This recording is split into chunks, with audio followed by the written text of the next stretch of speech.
Chapter 4. Can death be hacked? When the body is still strong, what is meant to be can always be transcended. Cheating death. The idea that death is a catastrophe that should be avoided at all costs has somehow set forth this quest to do all kinds of ridiculous kinds of things in the hope that we can cheat death or save someone from the jaws of death. People's imaginations have been fired on this, in part because of many colorful tales from lore. These stories have created a lot of hope in people that death can probably be cheated. To some extent, this is also fueled by the science fiction of stellar travel, where they put the body into some sort of a deep freeze or sleep mode and then wake up in another era altogether. But fundamentally, by doing certain things, you can postpone it, but you cannot cheat death. You cannot avoid death. In India, there is a belief that if someone is on the deathbed, then you should chant the Mahamrutyunjaya mantra or perform the Mrutyunjaya Homa, which will avert death. Mrutyu means death, Jaya means victory, so the mantra and Homa are supposed to grant you victory over death. However, people have been doing the Mrutyunjaya Homa for thousands of years, but no one has survived through all those years. No one won Mrutyu. It is a silly understanding that winning over Mrutyu is to live forever physically. No one has succeeded in that till now, but one who is beyond the body has won over death. I'm not trying to dismiss the ritual completely, but how it is done, by whom it is done, and how many have actually benefited from it is questionable. Definitely, to some extent, something could have happened. Certain situations may have been averted. There is no question about that. But we should not interpret Jaya as victory.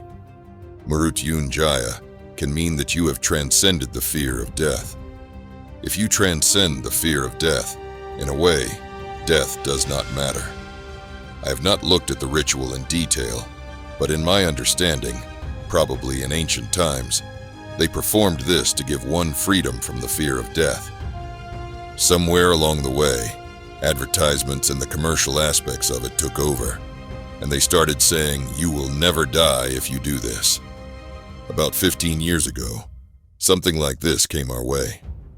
A person in Coimbatore took his own horoscope to an astrologer for some purpose. Looking at the horoscope, the astrologer was taken aback and said, "This person is already dead. Why did you bring this to me?" The person was very disturbed by this, so he consulted a few more astrologers. They all said the same thing. The person whose horoscope this was supposed to be was dead. Finally, someone brought him to us. Looking at this person's energies, I pointed out the places in the Dhyanalinga where he should sit to strengthen those aspects of his energy system. He did that and went home. This is one of those rare horoscopes where someone clearly foresaw that he would die at this time. But due to his karma in this life, or his sadhana, or the way he lived his life, or whatever, he had gone beyond that foreseen time of death. In some ways, he was a dead man alive. So I said, "Anyway, you crossed one line, let us cross one more," and asked him to sit in different places in the Dhyanalinga, which we had marked for him. Without asking questions, he went and sat there. If he is alive and well today, it is his doing. Recently, I came to know he is still alive and fine, and he has no clue as to how he survived. Now, this became a big thing, and people started asking, is it possible to avoid death by sitting in the Dhyanalinga? See, people die due to different reasons, and I am not talking about medical reasons. Let us say, 2 people are dying of the same illness, perhaps renal failure. But, energy-wise, they need not be dying of the same cause. They may be dying of 2 different energy causes. The energy may be exiting in 2 different ways. Accomplished yogis sometimes do certain things to avert what would otherwise have been a moment of death for them. They do this by slowing down everything in the system and entering into samadhi states. They say this happened in the life of the Indian saint Shirdi Sai Baba. He was suffering from severe asthma, and one day he suffered a severe attack when it felt like he was going to die. So he decided to rid himself of the ailment entirely by going into samadhi. He told his disciples that there would be no sign of life in his body for some time, and they should protect it for 3 days. If after 3 days there was no sign of him returning, then they should bury the body in a particular spot. That night, he went into samadhi. Both his breathing and his pulse stopped. The next day, the villagers came and, being concerned that he was dead, wanted to at least properly bury him in the spot he had indicated. Fortunately, one of Sai Baba's disciples did not budge and prevented them from doing so, placing his master's body on his lap all the while. Finally, after 3 days, Baba showed signs of life and became normal again. He lived for 32 years after that, because he managed to avert death at the appointed time by going into samadhi and recharging his pranic system. In samadhi states, your sense of time is lost because it is only measured by the progress and the cycles of the physical. Let us say, you are sitting in an air-conditioned hall which is uniformly lit from morning to evening. The only reason you will know time is because of the weariness of the body. As the day progresses, your body keeps time. Every 3 or 4 hours, it will tell you that you have to go to the bathroom. It will tell you that you are thirsty. It will tell you that you are hungry. This is the only way you will know time. Without the cycles of the body, you don't know time. So if you slow down the cycles of the body by going into samadhi, you may lose the sense of time, and then, in your experience, there is no time. So what is 10 years to other people may get reduced to 1 year because you made your cycles 10 times slower. So for the clock outside, you cheated it. But you did not cheat time, because time is not in the clock. The clock is like your bladder. It keeps account of things inside of you. It is not that the clock is generating time. Time is a completely different dimension altogether. Only because of the physical cycles, because the earth spins, because the planet revolves around the sun, you are keeping time with those physical manifestations or physical expressions. But actually, if there were no planets, there would still be time. Time is the platform for creation to exist. Without it, creation would not exist. Now, if you slow down your metabolism, if you as much as breathe fewer number of times in a minute, you will live longer.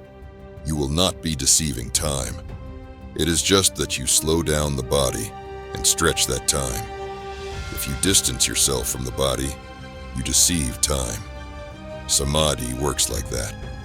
But if you deep freeze the body, you will go through life without experiencing it. Let us say, you deep froze the body for 100 years and then woke up. You will not gain any life because you did not live for those 100 years. If you were living for these 100 years, it means something. You did not exist, but you just popped up after 100 years. It is like a prisoner who served 20 years in jail and then came out. There is no real gain in that. When it is so easy to reproduce and have a new body, why do you want to preserve the old body? What is the point? This is all an Egyptian dream. You should see how those mummies are now, all dried rubbish. Now, there are some other specific situations or programs where we tell people, don't worry, for the next few days or weeks, we will ensure that you will not die. Once it so happened that I was in the middle of a program, and they brought in a brahmachari who had been bitten by a snake. I said, He will not die just because a reptile bit him. That much life we have taken into our hands, and he survived. There have been some other situations like this. So, over time, some people started asking, Sadhguru, can you cheat death? We are not cheating death. We are only making sure life happens. That is all. Right now, to stabilize my own system, I am using certain help from outside to do that in a certain way. Similarly, in the advanced spiritual programs at Isha, I act like a peg for everything else, because everything else is connected to me at that moment. This is why we are so horribly finicky about every small thing during the programs. We are finicky about where people sit, where they stand, when they come in, when they go out, and all that. If they get up for as much as going to the bathroom, we don't let them, because if we don't maintain the tightness of the atmosphere, we will not be able to be a peg that holds and supports. We want everything to happen in a certain way, because once the situation becomes loose, then managing it becomes almost impossible. When everyone is focused in one direction, it is easy to do what we have to do with them. When we did not have the necessary infrastructure and conducted these programs in external premises, many big lumps of the size of lemons used to form on my spine. It used to stay for 2 or 3 days because that is the kind of strain the body was taking. Now that we have our own constructed places, at least one aspect of it is handled. It is so much easier to do these programs in a place which is dedicated to it, rather than doing it in a place where every day something new is happening. Now, taking someone else's life and death into our hands is very much a possibility. If you look at it that way, you can say each life has its own trajectory as to when it is born, how it lives, what it undergoes, how it dies, and so on. The essence of the spiritual process is getting them all into one trajectory, not with everyone going by their own trajectory. Especially in a program, the basic thing is to get everyone into the same trajectory.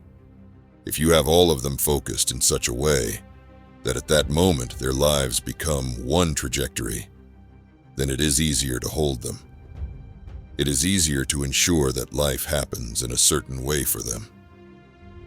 This is what we ensure in the programs. If they are all flying in their own trajectories, you cannot be holding 500 people together. You cannot ensure these things. This is not foolproof, but it is foolproof enough to take a chance.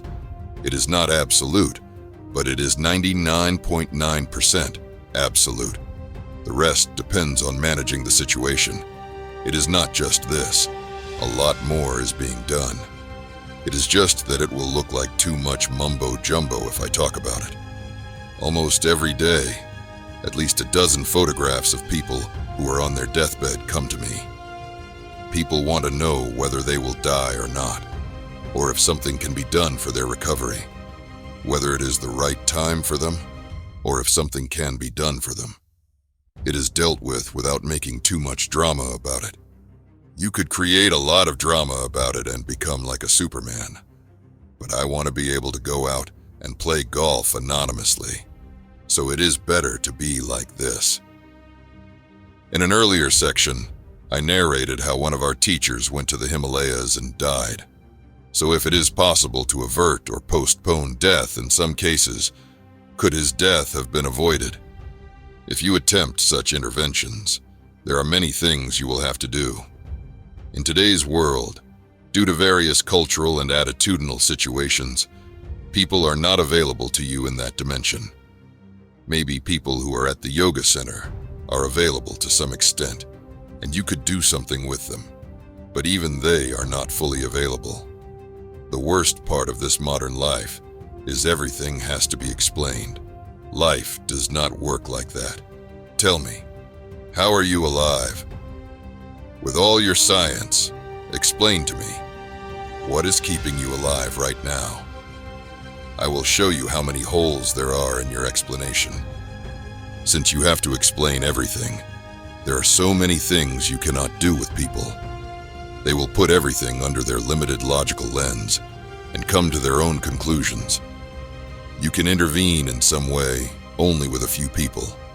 The rest you cannot touch, because without a logical explanation, you cannot do anything.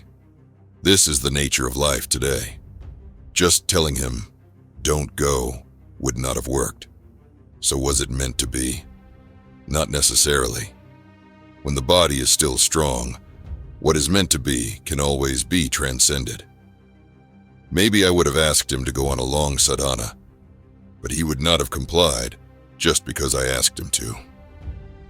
If I had told him to go into silence for 45 days, he would have thought that he was being punished, and maybe he would have slipped out of the back door, and death could have happened in many other ways. In today's world, you cannot tell someone, "Just do this." You have to explain it to them, but it is not possible to explain these things, because for one, it may not be logical. Secondly, it is not so black and white. Even in your own perception, it is not like it is 100% certain that this person is going to die. It looks like they will die. There are certain indications which say death is close, so I think they may die, but they may not die. You see a gray area, you see danger, and you step back. That is about it. You cannot say, "This is it. It is definitely going to happen." There are some cases where you can say that, but those cases are rare. Life is not like that. There is a twilight zone always. Now, why would a guru or someone who is capable of intervene at all? If there are spiritual reasons, we will intervene. Or in some moments of compassion, we may intervene. But it is not good to intervene all the time because, after all, you are not avoiding death, you are only postponing it. When you do that, what comes next may not be as good as what has come now. So you need not always intervene. But today, 21st century morality is such that they will say, "You could have intervened, but you did not." That amounts to murder. 21st century people think they are all eternal people. They are not going to die. Till you print their obituary, they are not dead. People are in that state of denial about their mortality. The dance of death. Being able to raise the dead is a deep fascination for most people. For them, that is the ultimate test of someone's spiritual powers. Most people are living like the dead anyway, because they are unconscious of many things within themselves. If people are living unconsciously, it is as good as death. So, in a way, the whole spiritual process is about raising the dead. In that sense, raising the dead is my work, but that is not what people are asking about.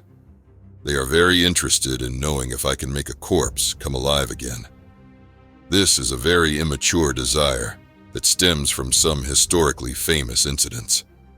On my first trip to the United States, I happened to address a gathering where a staunchly religious man stood up and asked, "Can you raise the dead?"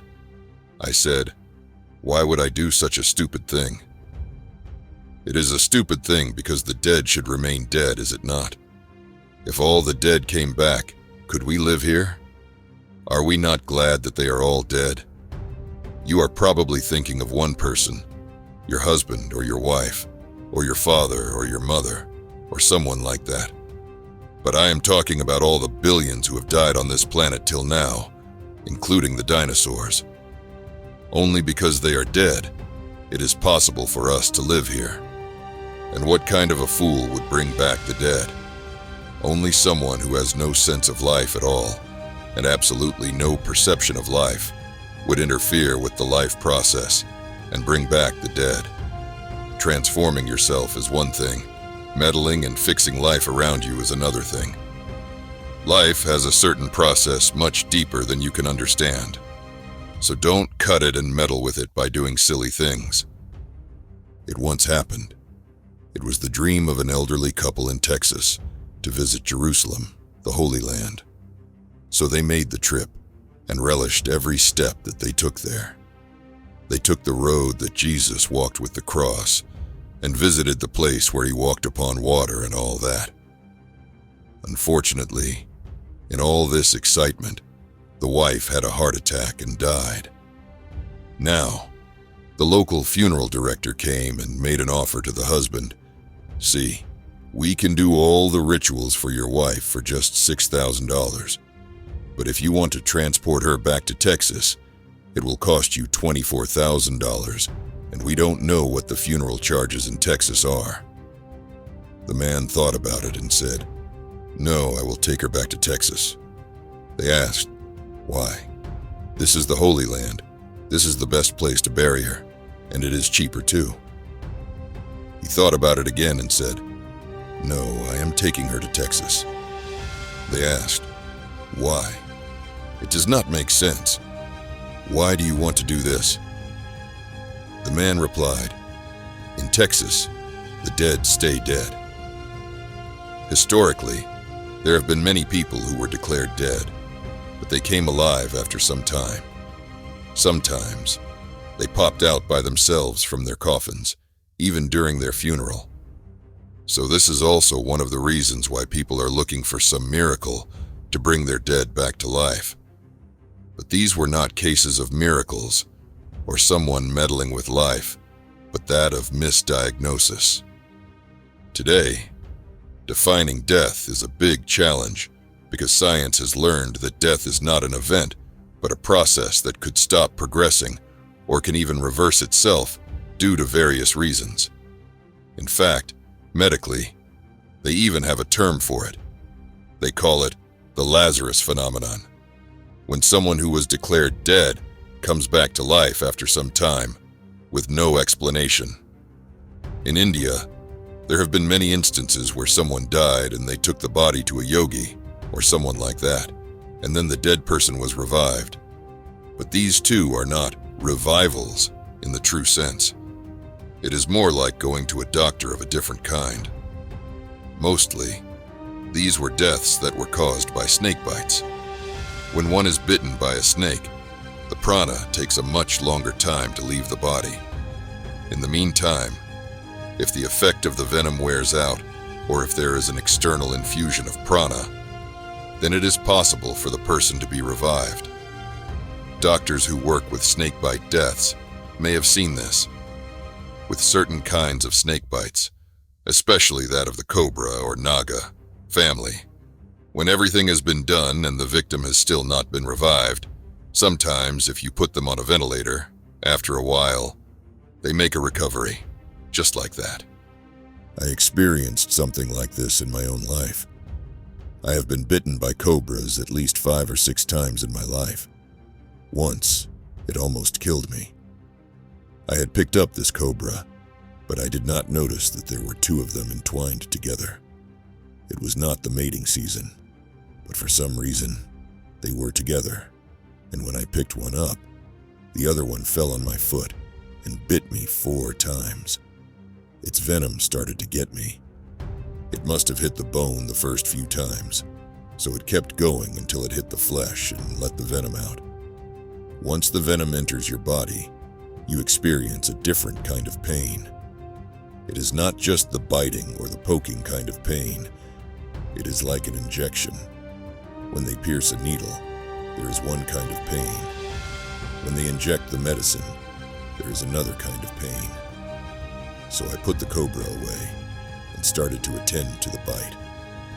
I knew, whatever happens, I should not fall asleep. This happened in a remote area where there were no people nearby. I had my bicycle with me, so I just took my cycle and went to the nearest house I could find. There was a lady there. I told her that a cobra had bitten me, so I needed lots of tea. She became hyper, but was sensible enough to make me a pot of black tea. I drank it and managed to stay alert without falling asleep or losing consciousness. Later, I made it back home. Initially, I thought I would tell my father, because he was a doctor, and he would take me to the hospital and do something. But then, something in me said, "What the hell? Let me see what will happen." I was feeling okay, but my eyelids were feeling a bit heavy. Moreover, I did not want to freak my parents out or bring undue attention to my activities. So I just sat down and practiced a little bit of yoga. I was not doing the yoga to avert the poison, but I was feeling drowsy, so I did some yoga. After that, I had an early dinner and went to bed. In the morning, I was a bit groggy, my eyelids swollen and heavy, but I had survived. This may have happened because the cobra probably did not deliver a full dose of its venom, or maybe just staying awake and hanging on helped tide over its effects. There was no manipulation of life involved here. But generally, when a cobra bites, there is a greater possibility for revival because the prana withdraws more slowly from the body than usual. However, until the point where Udana Vayu has withdrawn completely from the body, revival is a possibility, at least in principle. There are some tantric processes to do this, but after Udana Vayu has left the body, there is absolutely no chance to revive someone. Reviving the dead is not so big in the East, but the tantric system in India was always big on making a corpse walk. Once the body has been shed, once the legs have fallen, you cannot walk. A dead man cannot walk, isn't it? But that is not true. They can be made to walk. This is because, as we already saw, death happens slowly. The withdrawal of the life process happens step by step. When the lung, heart, and brain activity stops, they declare you dead, but the life process is still continuing, and you can rekindle that. It is by using this that tantrics make dead bodies walk. Sometimes, this is also done on corpses that are burning on the pyre. I've not seen this personally, but I know people who will not lie about such things, who have seen corpses that were burning on the pyre be made to get up and walk. This happens because, at that moment, when the burning begins from the outside, the life process retreats, and it creates a concentrated space where life is happening more intensely at that moment. Some people are able to make use of that and rekindle the system in such a way that suddenly the corpse gets up and walks a few steps. For some time, it behaves as if it is alive and then falls dead when the life exhausts itself. This is possible because when the corpse is brought for cremation, there is still some life energy in it. It is not good enough to beat the heart, make the circulation happen, make the brains work and all that. But in the cellular level, there is energy, lots of energy. When the fire touches it, it inflames that in a certain way. Now, by investing a certain amount of energy into the corpse, you will be able to get it to perform some action for some occult purposes, like how your phone battery is dead, but still you can make an SOS call. All the tantric and agori practices have relevance only because of this phenomenon. Otherwise, what is the point of sitting on a dead body and doing all those things? If dead means completely dead, what is there to do with bones and flesh? They are not sitting on the body to revive it. They have no interest in reviving the body. They want to use this little spurt or energy to transport themselves into something. They are trying to extract that little life and use it. That is the basis of animal sacrifices. When sacrifices are not possible, they try to use a freshly dead body. This is not as if the dead person is being brought back to life, nor is it of much spiritual significance. Now, in the West, some people have started a project where if you pay a huge sum of money, your body is cryogenically frozen and kept intact after your death. The hope is that in the future, when there is a technological breakthrough to restore your body, you can come back to life. This is absolute stupidity and immaturity. Normally, after an injury or something like that, When a person goes into a deep state of unconsciousness, the body tries to escape the pain and suffering because it may not be strong enough to bear both the shock and the pain of it. It is a kind of defense mechanism that switches off everything. Such a person may recover once the body is strong enough to sustain life. But in cases where life has completely left the body, or the bodies are being artificially kept alive for many years in a coma, there is no person in the body. You are just keeping a heart and 2 kidneys and a few more organs alive. That is not really life as such. This is like when someone gives their kidney. That kidney is kept alive for a few hours somewhere else, not in anyone's body, but outside. It is kept alive artificially. A coma state is very similar. Whether you keep a kidney or 2 kidneys plus heart, plus this and that, it is about the same. There is no person anymore. Technology is there to keep the body alive, and in the future, you may be able to revive it too. But your particular life, coming and choosing the same body, is far away. In other words, this someone taking up the same body after 25 years is just rubbish. If such a thing ever happens, it cannot be the same person.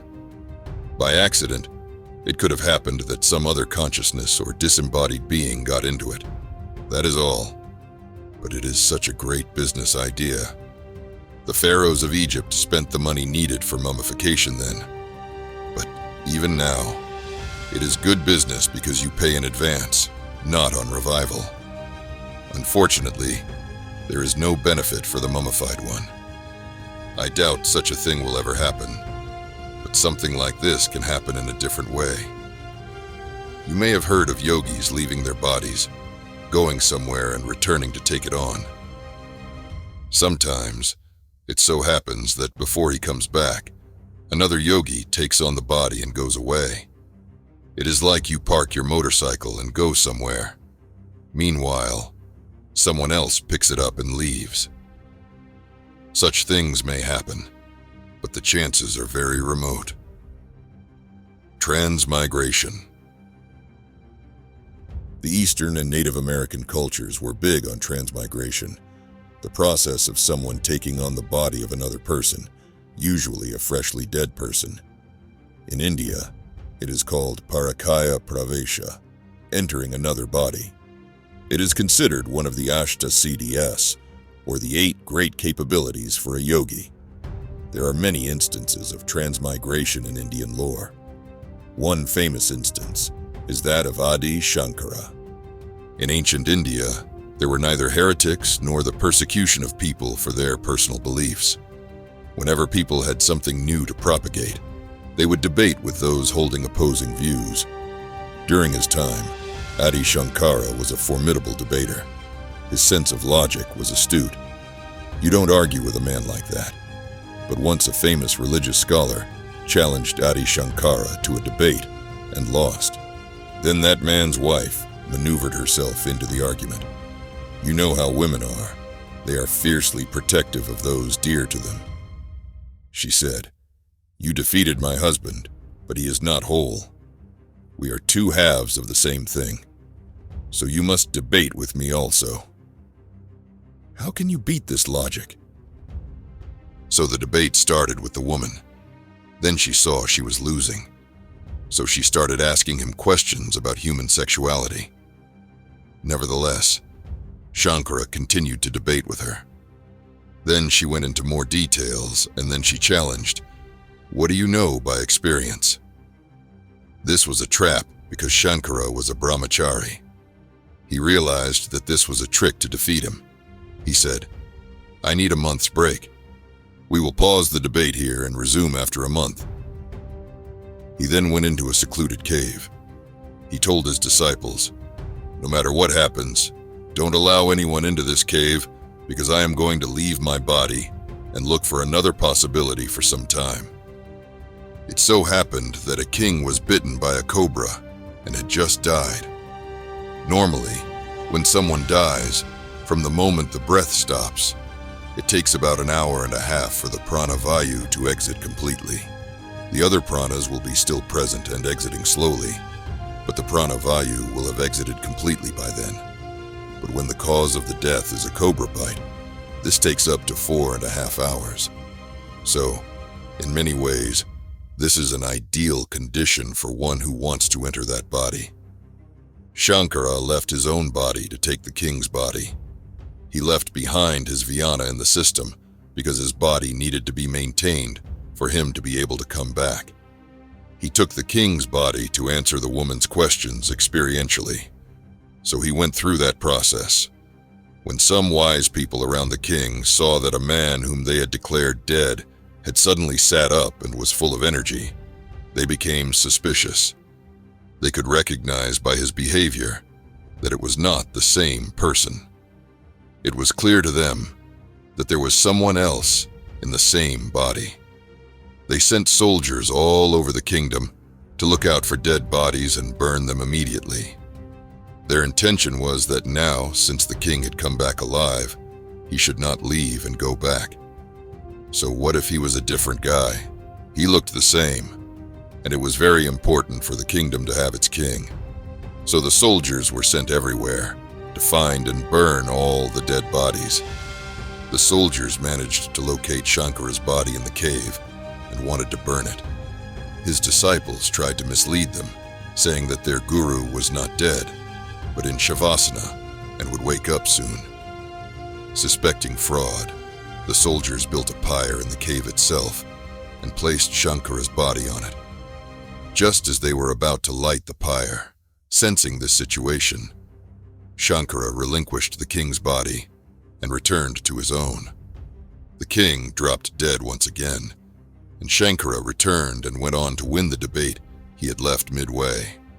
A person who does this kind of circus with his energies usually does not live long after that, because all this expends a tremendous amount of energy. It is said that Shankara left his body shortly after this incident, at the age of 32. Actually, no one knows how or where he left his body. He was last seen in Kedarnath. This incident may have accelerated his departure.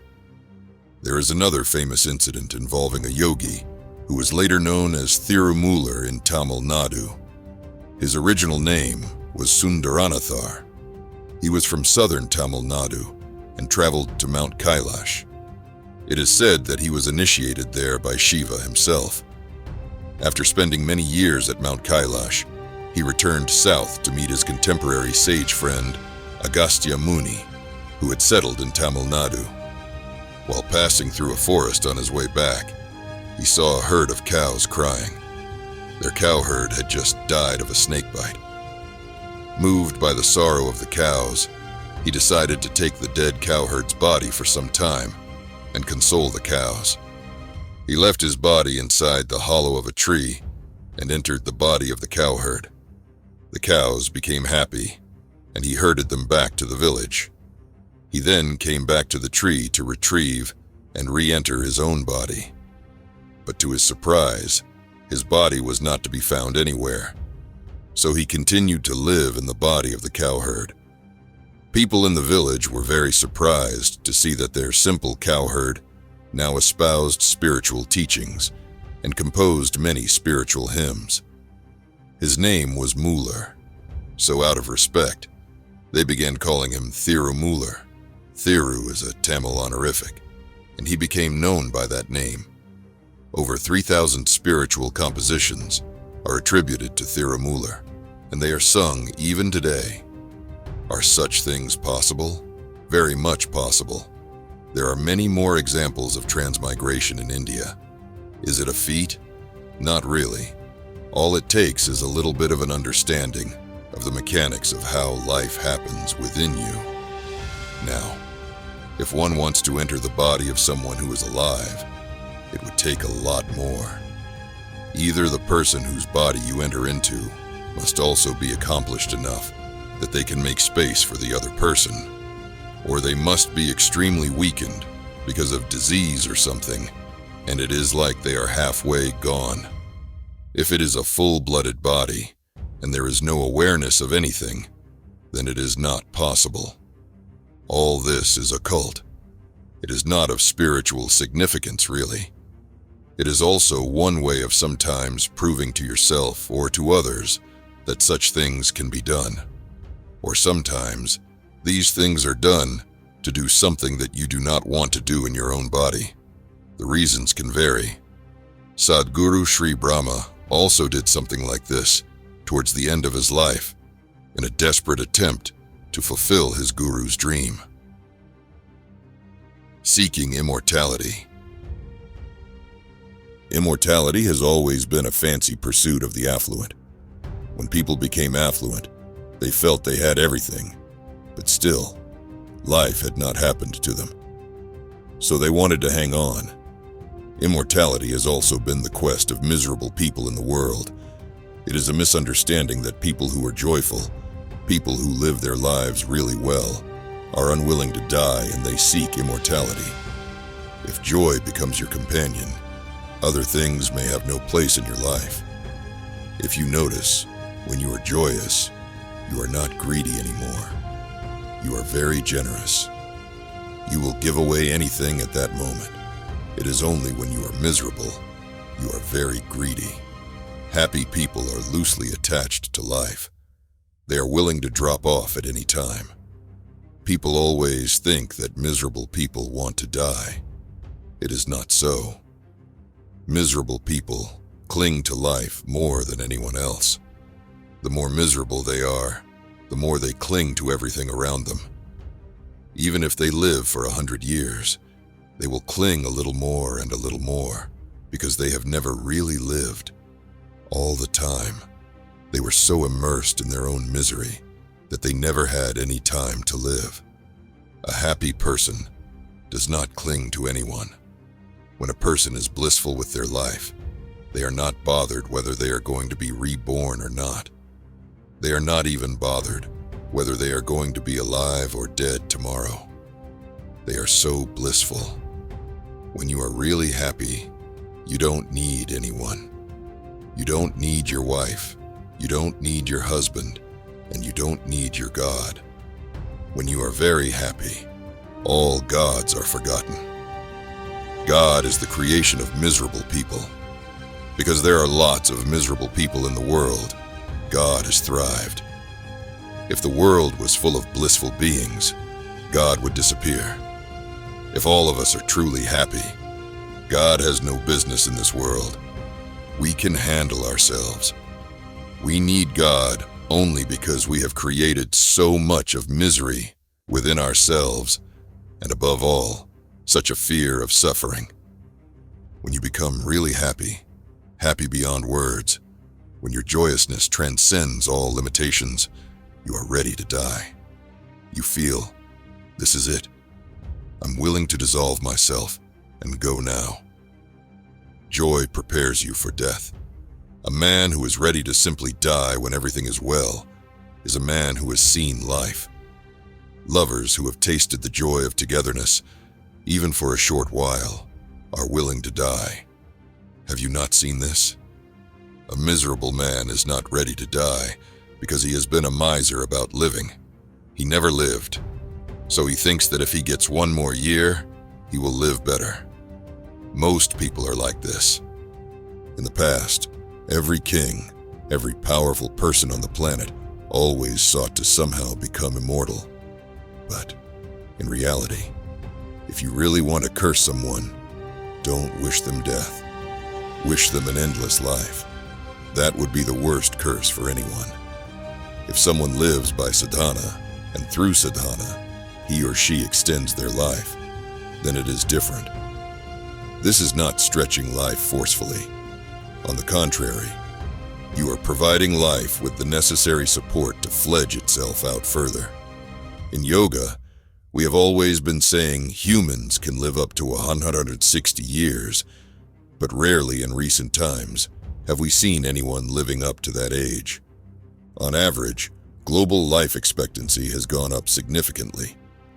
This is largely because of the medical care and all the supplements that people routinely take.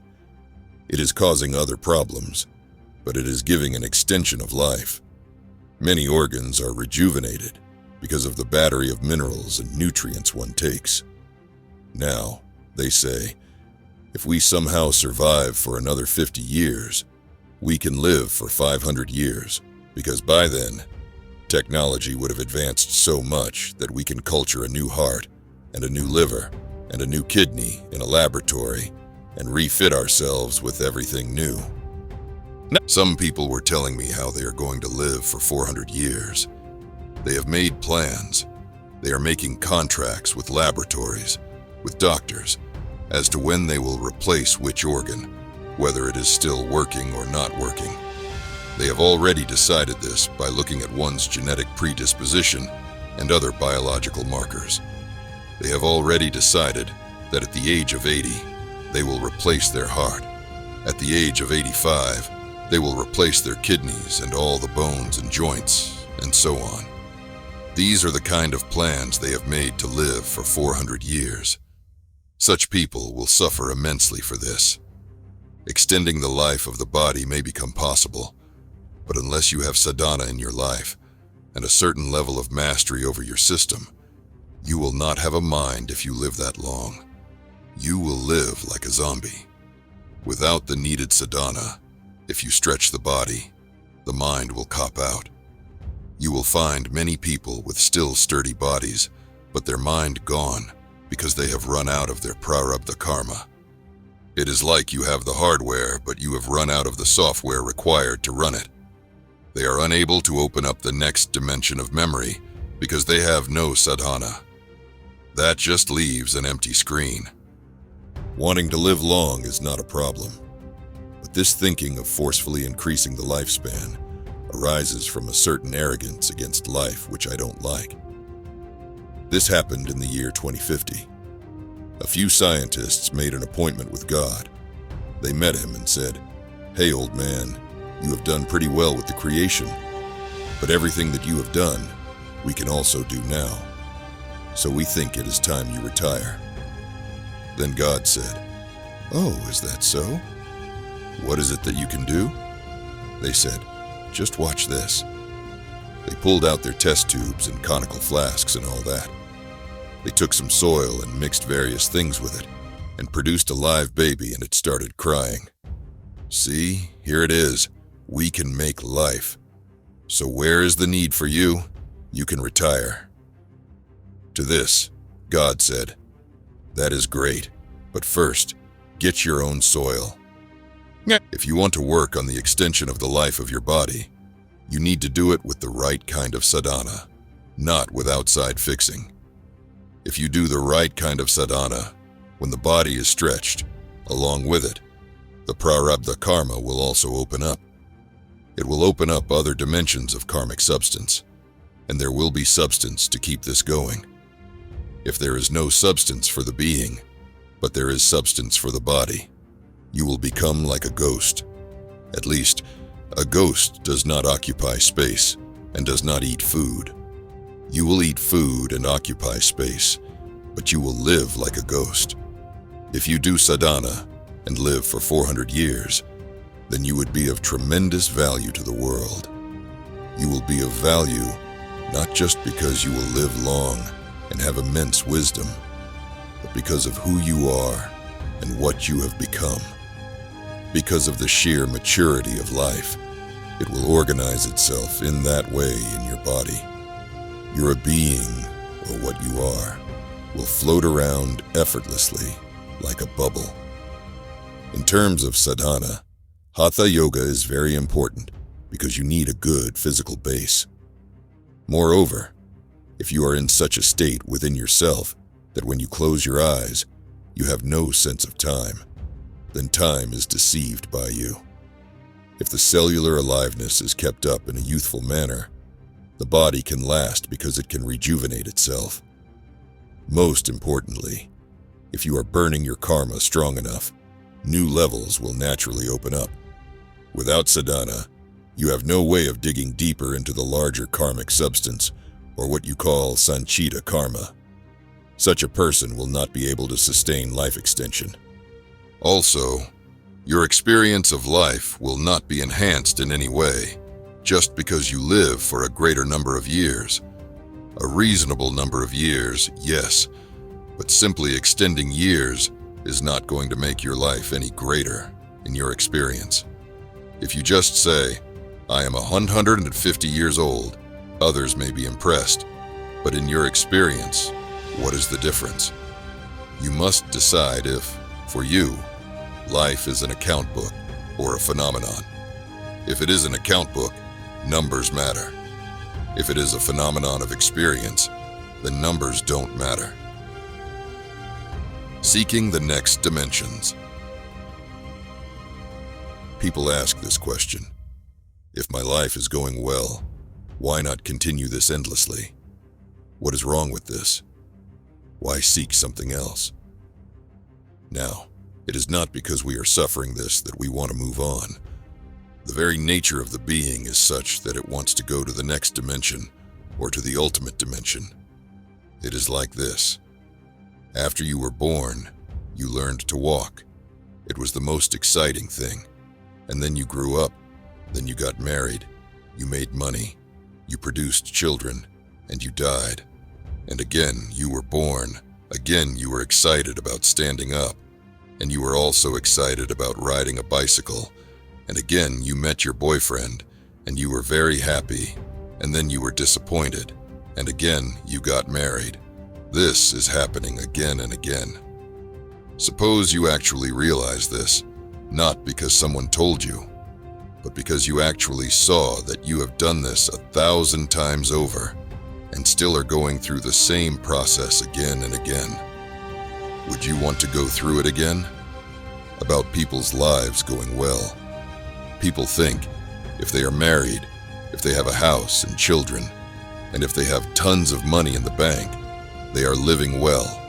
That is not so. Living well means that you have grasped all aspects of life.